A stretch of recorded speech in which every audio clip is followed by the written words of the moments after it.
देखिए, आज का दिन एक बहुत ही महत्वपूर्ण दिन है जब हम श्री गुरु तेग बहादुर जी की का 350वां शहीदी दिवस मना रहे हैं और ये पूरे देश में इसी भावना के साथ मनाया जाता है और ख़ासकर अम्बाला में और पूरे प्रदेश में भी हमारे।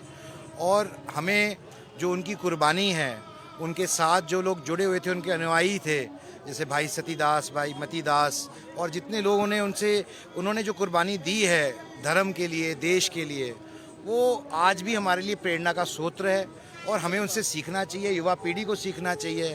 और उनकी जीवन से उनका संदेश था, क्या उनके किस पथ पे वो चले, किस रास्ते पे वो चले, कैसे उन्होंने बुराई के खिलाफ लड़ाई का काम किया और कैसे उन्होंने देशभक्ति के लिए और अपने भारत के लिए काम किया, उससे हम सबको सीखना चाहिए और हम सबको उनको नमन करना चाहिए। कोटि कोटि नमन करते हैं ताकि आज एक आवाज़ में 36 बिरादरी सब होकर उनको याद करती है और साथ साथ उनके साथ में सेवा करने का आज मौका मिलता है।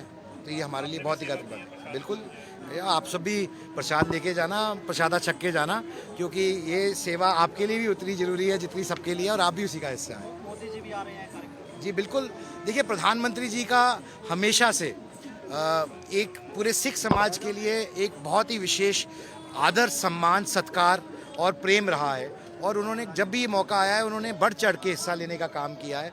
और आज भी ऐसा मौका है, उनसे प्रेरणा लेते हुए और श्री गुरु तेग बहादुर जी से प्रेरणा लेते हुए हम सेवा कर रहे हैं। और हम चाहता हूँ कि अगली पीढ़ी भी उनसे ऐसी ही प्रेरणा लेते हुए आगे बढ़े और अपने उनके जीवन से सीखते हुए आगे बढ़े, अपने जीवन का अनुसरण करे, अपने जीवन को जिए, क्योंकि वो शिक्षा हमारे लिए बहुत ही अनमूल्य शिक्षा है। राहुल,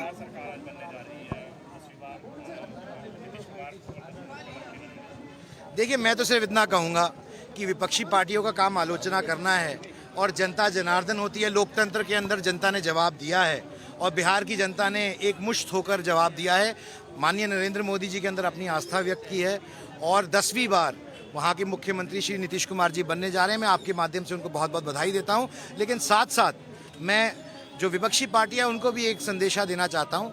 आज श्री गुरु तेग बहादुर जी का आज पावन दिन है और उनकी याद में आज उनसे हमें एक शिक्षा लेनी चाहिए कि हमें उनके लिए दिखाए हुए रास्ते पे करना चाहिए। मैं कामना करता हूं कि विपक्षी पार्टियों को भी समझ आए और वो भी उनसे सीखते हुए आगे बढ़े।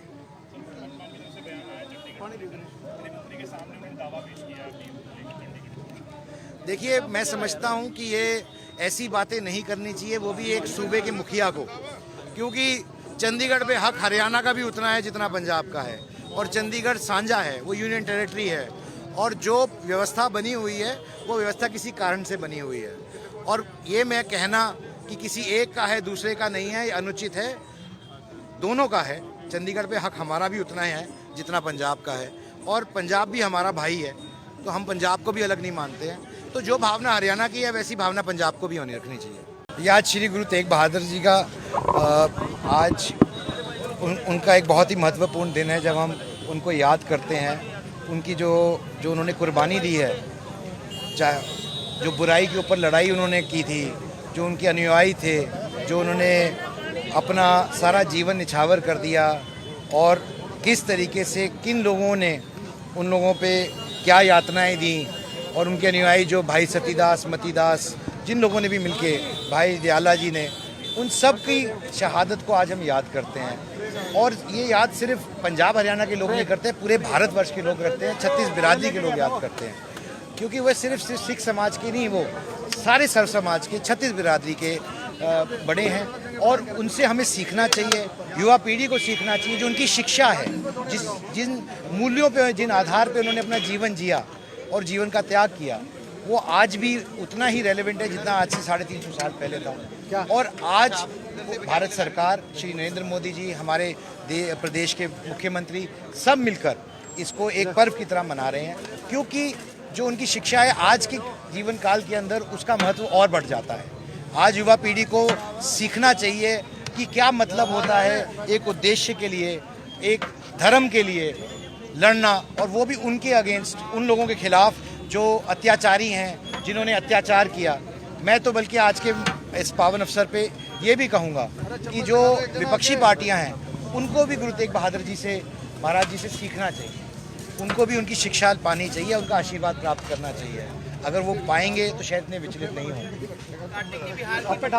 तरीके से देखते हैं वोट चोरी का मुद्दा जो है राहुल गांधी बार बार उठा रहे हैं? देखिए, मुझे तो ये समझ नहीं आता है कि कांग्रेस पार्टी और विपक्षी दल अपना मन नहीं बना पा रहे हैं। पहले कहते हैं ईवीएम में दिक्कत है, जब खुद कुछ राज्यों में जीत जाते हैं तो ईवीएम ठीक हो जाती है। फिर कहते हैं वोट चोरी है, जिन राज्यों में खुद जीतते हैं वहाँ वोट चोरी नहीं है। तो मैं सिर्फ ये कहना चाहता हूँ कि जनता जनार्दन है, सब जानती है, और जनता ने अब जवाब दिया है और वोट की चोट से जवाब दिया है। और आज 10वीं बार नीतीश कुमार जी माननीय प्रधानमंत्री श्री नरेंद्र मोदी जी की अगुवाई में 10वीं बार बिहार के मुख्यमंत्री बनने जा रहे हैं। और ये जवाब जनता का जवाब है उनके आरोपों के ऊपर। मुझे नहीं लगता उसके बाद कुछ कहने की जरूरत पड़े। पंजाब के सीएम भगवंत मान जो है वो अलग कैडर बनाने जा रहे हैं। हिमाचल के सीएम है वो भी यही बात कर रहे हैं। देखिए, इस तरह की ध्रुवीकरण करना, इस तरह की राजनीति करना किसी भी सूबे के मुखिया को शोभा नहीं देता है।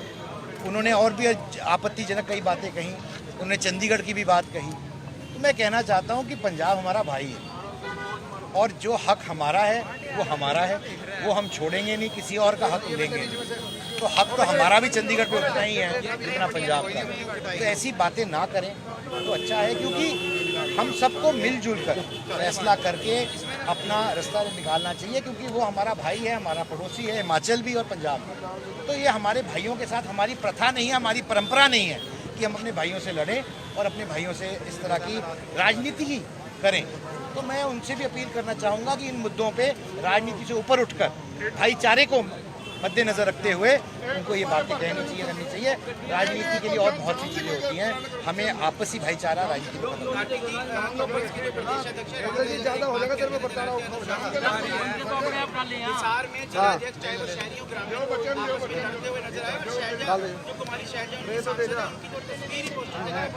देखिए, उनका आंतरिक मामला है, मैं कोई ज़्यादा टीका टिप्पणी नहीं करना चाहता हूँ, लेकिन हाँ, वो दूसरों के ऊपर टीका टिप्पणी करने से पहले अपने घर को सुधार।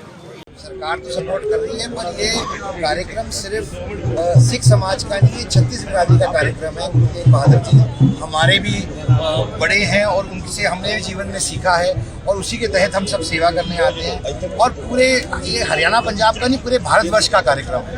और मैं समझता हूँ कि पूरे भारतवासियों को शिद्दत से ये कार्यक्रम बनाना चाहिए, क्योंकि उन्होंने जो शहादत दी और उनके अनुयायियों ने शहादत दी, भारत के लिए इतिहास के अंदर एक ऐसा स्वर्ण उन्होंने लिखने का, इतिहास लिखने का काम किया है जो कभी भी कोई बता नहीं सकता है। और मैं तो सिर्फ इतना ही कहूँगा, मैं तो कहूँगा कि उनको, हमारे विपक्षियों को भी बुद्धि दें कि वो भी आकर उनकी शिक्षा को सीखें। तेग बहादुर जी की शिक्षा थी और उन्होंने अपने जीवन के अंदर एक ऐसा इतिहास रचने का काम किया, जिन्होंने धर्म के लिए, सच्चाई के लिए लड़ने का काम किया उन ताकतों के खिलाफ, जिन ताकतों ने सिर्फ जुर्म और जुल्म किया। मैं कहता हूँ कि आज की डेट में उनका जो रोल है वो दुनिया में सबसे बड़ा है और उनको सबको बढ़ाना चाहिए। हम सब मिलकर उनके संदेश को आगे लेके जाएं। तो 24 तारीख को ये चारों यात्रा इकट्ठे हो रहे, 25 तारीख को सीएम और पीएम दोनों इकट्ठे होंगे। देखिए, माननीय प्रधानमंत्री जी, माननीय मुख्यमंत्री जी भी इसमें बहुत बढ़ चढ़ के हिस्सा ले रहे हैं। माननीय प्रधानमंत्री जी का हमेशा से स्नेह और प्रेम रहा है, विश्वास रहा है सिख समाज के अंदर और सारे गुरुओं के अंदर, क्योंकि गुरुओं का जो देन है वो पूरे के पूरे भारत के लिए बहुत बढ़िया देन है। और हम सबको मिलकर ये सारे पर्व मनाने चाहिए, ताकि हम उनकी जो शिक्षा है उसको याद रख सके और आगे तक लेके जा सके और युवा पीढ़ी तक उनकी शिक्षा को ले जा सके।